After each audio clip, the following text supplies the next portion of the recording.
Hello everyone and welcome back to Let's Talk Business. I'm glad you're back with us because now it is time to speak with our featured guest, and our featured guest today is Dr. Keith Miller. Dr. Miller has been the president at Greenville Technical College for, 15 years? 15 years, that's 15 correct. years. Welcome to the show. Thank you. I appreciate the invitation. Well, it's good to have you here. I haven't talked to you in a little while, and it's always good to catch up with you, so I appreciate you sitting in. I want to talk about quite a few things today, but before we get into that, I want to talk about you just for a second. If I remember right, you're a Kansas boy. I am. You're a Jayhawk. Grew up, Jayhawk and a Wildcat. Kansas State. Yes. Kansas State. That is correct. Okay, that's right. And you grew up in Kansas, but you wound up coming here 15 years ago. I forget now, we've had this conversation, but what brought you to the upstate of South Carolina? Well, I moved around quite a bit because of my career in higher education. And actually, I didn't start in higher education. I started in healthcare. That led me to a career in colleges and universities, and then moving through the various positions of dean, vice president, and then presidencies. This was a next natural step. It was, this is my third presidency. Right. And certainly enjoy it. You were at, I can't believe I remember this, but I think I remember Blackhawk College? That's correct, in Moline, Illinois. Illinois. I was going to say Iowa, but in Illinois, and that was right before you came here. That's correct. And then you came here, and now, have you been here long enough to be called a South Carolinian? Oh, I think so. Have you? Okay, good. I feel like I have, because we've become ingrained in the community, very much so. Yeah. Well, I've been here 20 years, and sometimes I say I'm a South Carolinian, and there's always somebody who says, no, dude, you're not. You got to be born here. But I'm with you. I feel I've been here long enough to be called one. So let's talk about Greenville Tech. Let's talk some business. Okay. Greenville Tech, give me a kind of a brief state of the college. Tell me what's going on. Enrollment is up, right? I mean, considerably so. Enrollment is up double digits. That's right. And Greenville Technical College was the first technical college in the state of South Carolina. We opened our doors in 1962 with one campus, of course, and that's the primary campus, which is located on Pleasantburg, the Barton campus, named after Dr. Barton, who started the college. Right. So you're the second president. I am just the second president. He was at the college for 46 years, which is mind-boggling. Right. But you won't make it 46, will you? No, probably not. He accomplished a lot, no doubt. Yeah. But we now have 5 campuses and several centers, a total of 19,000 students between college credit-bearing programs and courses, as well as workforce development non-credit courses. And we continue to grow. As I said, the enrollment we've seen double-digit enrollment increases through especially our fall and spring semesters. A couple episodes ago, Ann Wright joined us here. And Ann, of course, is the Vice President of Advancement for the Greenville Tech Foundation. And she came on, and we talked about a variety of things, but one of the things that we talked about was that the foundation is celebrating its 50th year this year.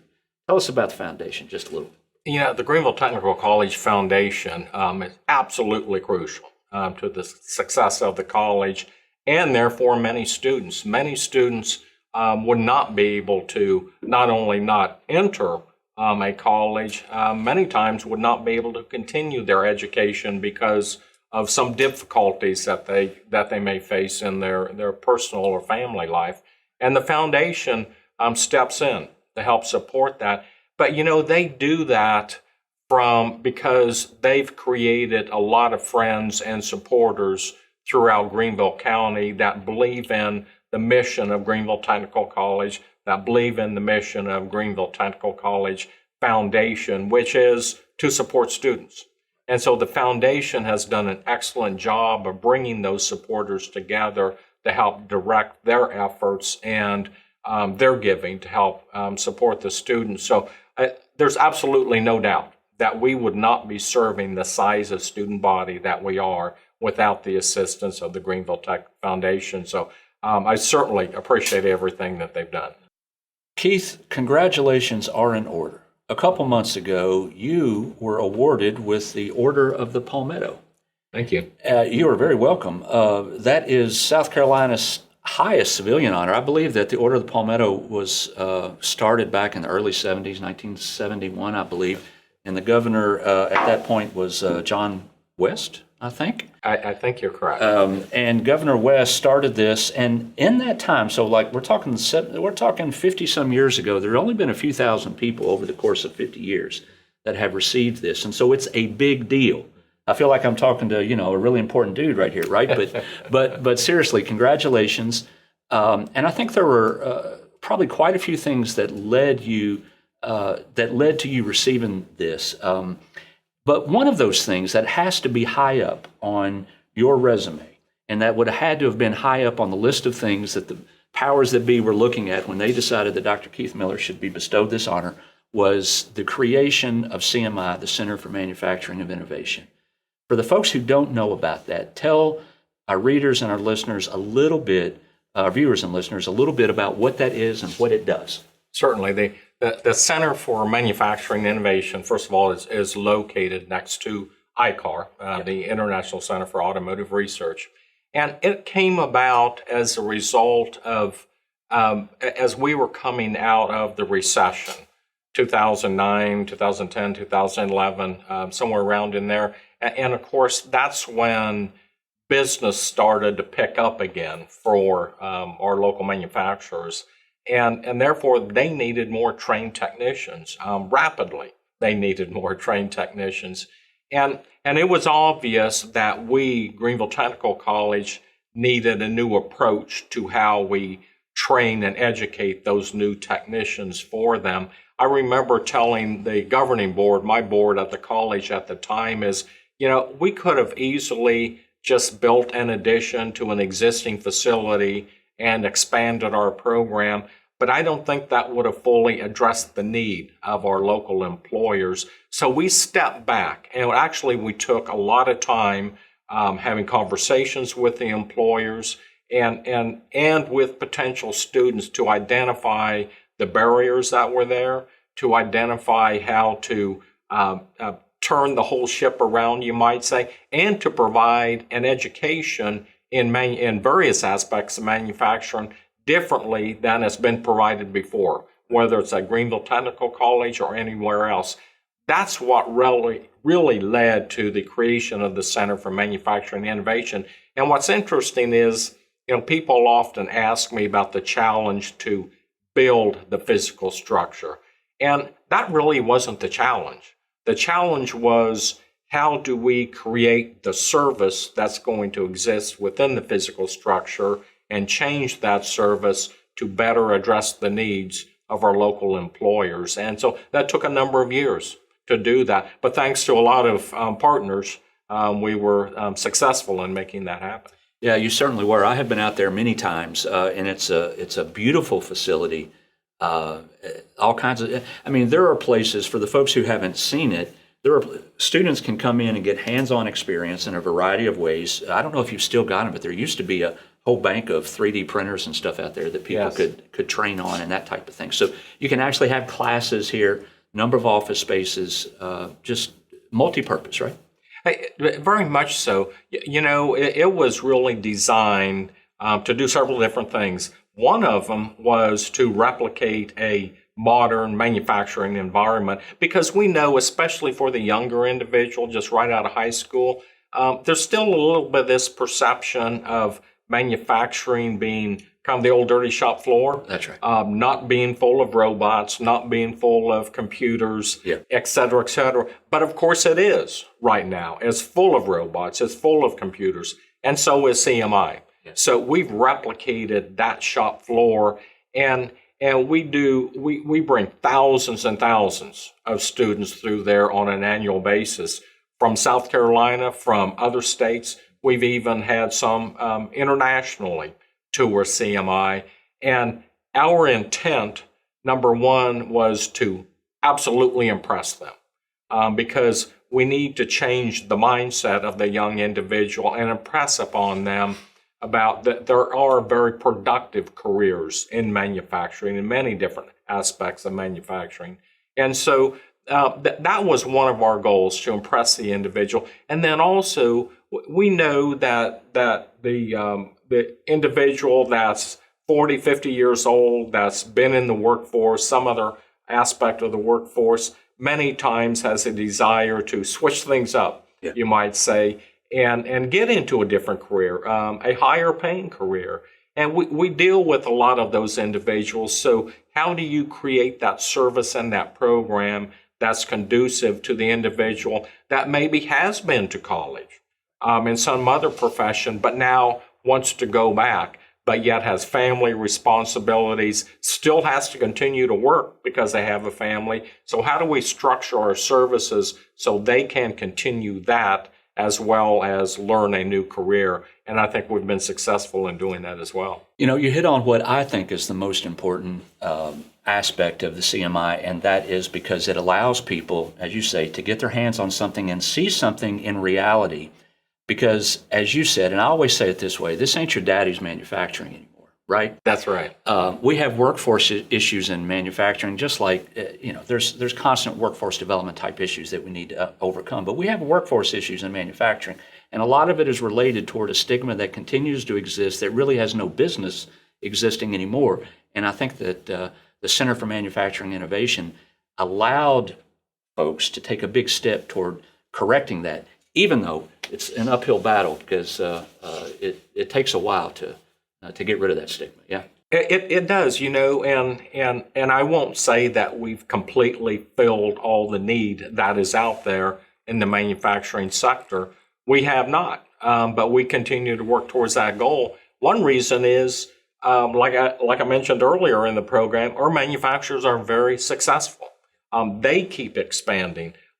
Manufacturers from other states often move, as you know, to South Carolina and to the upstate. So that creates even more need for those trained technicians. And so we continue to expand our programs and partner with business and industry to help fill those needs. Let's stick with manufacturing for a second.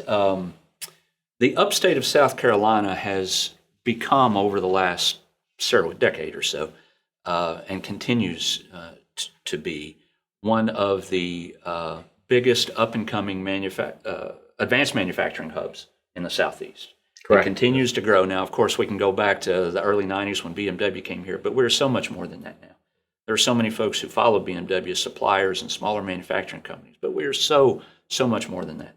And that has allowed this hub to kind of continue to take hold and grow, with Greenville being at its core. So all that being said, I would imagine, Keith, that oftentimes there are representatives from the college talking to representatives, and let's use Lockheed Martin, that representatives from Lockheed and from the college are getting together to have these conversations that probably sound something like, you know what, I need 16 more of this type of job and I just can't find them.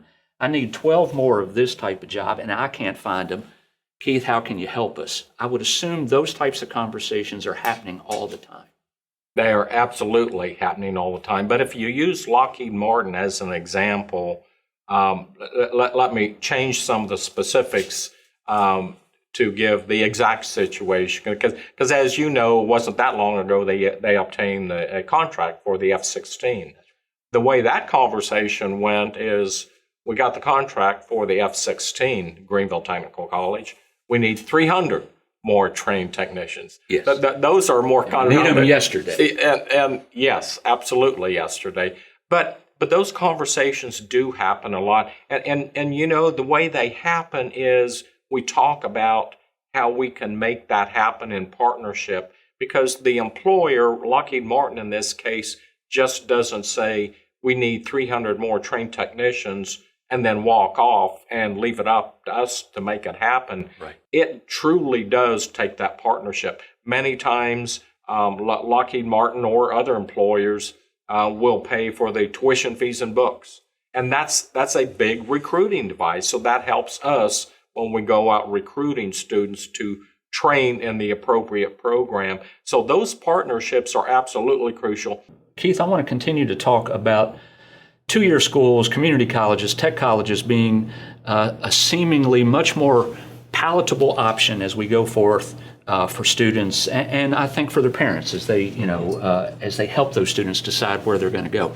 I know that there was a time, and this has been quite some time ago because things have been changing, but there was a time when a two-year school was just not an option for a lot of folks. There was maybe a stigma associated with the two-year school once upon a time, and that is changing. But boy, I feel like, Keith, that over the last several years that it has just really been changing even more. And I think a lot of it is probably tied to the conversation that we've been having about things like manufacturing and some of the trade jobs that only require a two-year degree in some situations. But do you feel that as well? I would assume you can see it in that enrollment that's up by double figures like you said earlier. What are your thoughts? Absolutely. There's been a tremendous amount of change in what the two-year college means and the type of service that we provide. You know, if you step back to the very beginning of the community college, of the two-year college, it was created many years ago to be simply a stepping stone to universities. Really didn't focus on any type of career programs or anything. As a matter of fact, many of the early two-year colleges were run by universities. But as time moved on, as professions change, as careers change, as technology forced change to happen, it was obvious there was a need to provide some of that education that required just 2.5, or 3 years short of the baccalaureate degree or 4 or 5 year degree. And then fast forward to today, you have, and I'm quite often asked this, and that's what's the difference between a community college and a technical college? In our case, there is no difference. The difference is in the name, and the name only. Greenville Technical College is a comprehensive community college, which means we offer university transfer education, which means we offer the technical education as in that needed by the manufacturing employers, which means we offer almost every healthcare program that you can think of, which means we offer a lot of business programs. We now are the only technical or two-year college in South Carolina that offers a baccalaureate degree in advanced manufacturing technology. And you look at how those careers have expanded. Just as an example, the individual, the professional that keeps the robots running at BMW Right. or almost any other industry, that's a mechatronics technician. We train those every year, hundreds of those every year at Greenville Technical College. And that's a very specific career, heavily dependent upon math, heavily dependent upon electronics, heavily dependent upon mechanical know-how. So those individuals are highly paid individuals. And I will tell you, can go almost anywhere they want to go with that type of skill. And of course, we didn't have that 15 or 20 years ago. Then if I switch and look at the healthcare industry, not just nursing, but radiologic technology, respiratory therapy, physical therapy assistant, occupational therapy assistant, dental hygienist, dental technology. We train all those skilled individuals also and look at the importance of those technicians for delivering the necessary health care. So all of those are under the umbrella, you might say, of Greenville Technical College. And so that creates an institution that was much different than the community college that started actually well over 100 years ago. You know, the other thing to remember in terms of how we fit, when I say we, I mean two-year colleges as a whole, how we fit into the higher education model. Our accreditation says a lot. We're accredited by the same organization that accredits all the universities in South Carolina, actually all of the universities in the Southeast.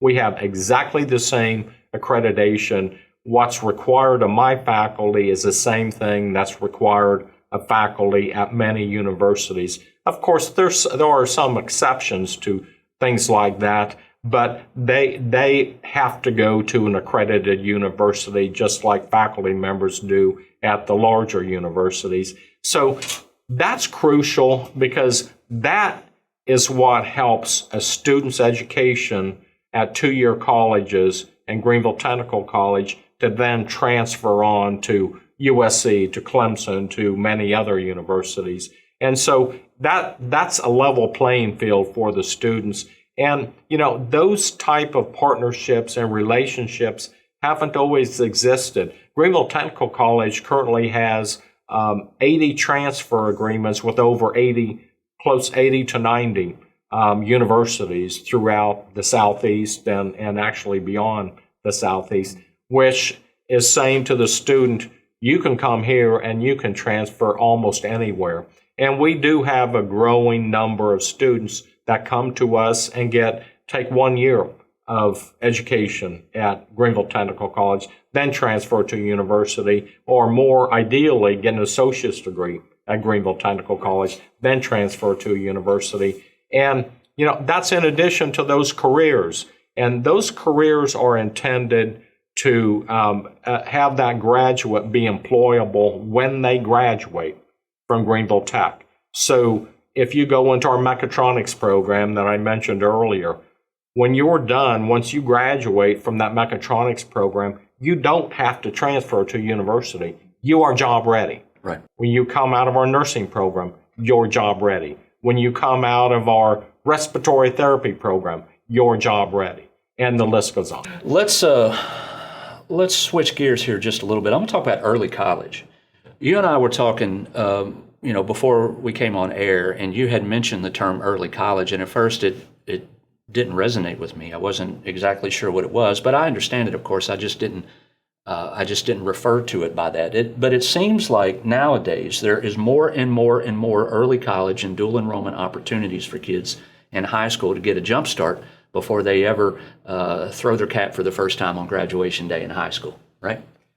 That's absolutely correct. Early college has absolutely exploded. And to clarify, a lot of people use that interchangeably with dual enrollment.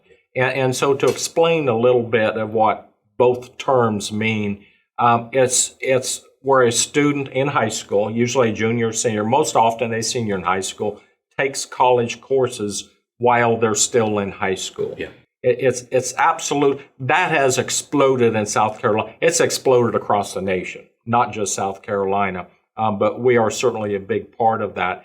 And they are college courses in every sense of the word. And in other words, if I'm a junior or senior high school and I want to take a college course at Greenville Technical College, I have to pass the same entrance tests if there are any. I have to have the same skills, English skills, math skills, whatever the case may be that the course requires, as any student, coming to campus to take the same course.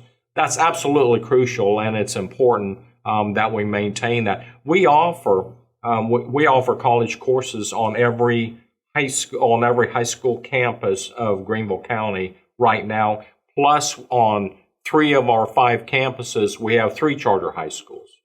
There's many times we'll see a student graduate from high school and already have 60 credits or 90 credits completed in college. Sometimes have already completed an associate's degree by the time that they graduate from high school. Excuse me. It's amazing. I had no idea.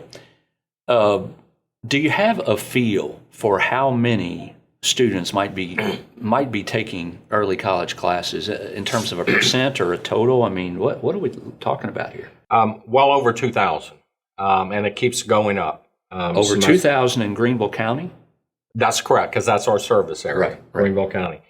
So it keeps going up, not every year, but every semester.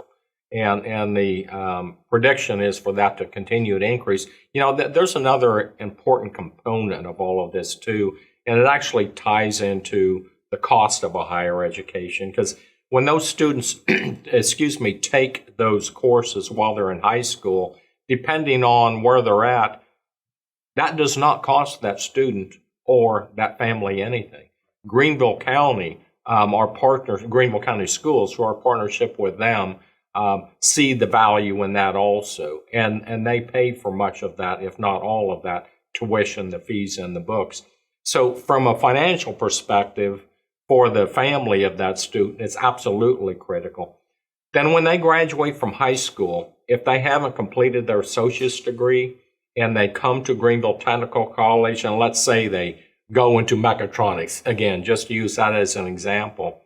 The state of South Carolina has been very generous in creating state-funded workforce development scholarships that, in our case, will pay for close to, and most often, 100% of the tuition and fees for a student going into healthcare programs, into manufacturing type programs. So you look at you step back and look at all the pieces, the value of a student getting into early college / dual enrollment. It keeps them tied into that education pipeline. Financially, it makes sense for the student and the family. And then to come to Greenville Technical College, even if they haven't completed a degree, but then to get the tuition and fees paid for through a state scholarship. Can't beat that. It's all there. You can't beat that. That's correct. Tuition. What is Greenville Tech doing with tuition now? Has it been suspended? What does that look like? Tuition, tuition was suspended there for a number of years, especially following the pandemic. Right.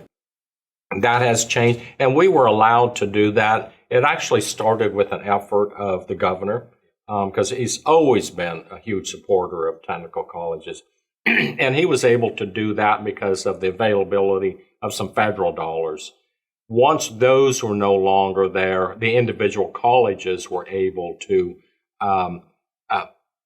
put that tuition on hold, you might say. And actually, it's a little bit of a misnomer because tuition was still charged. It just wasn't charged to the student. Excuse me.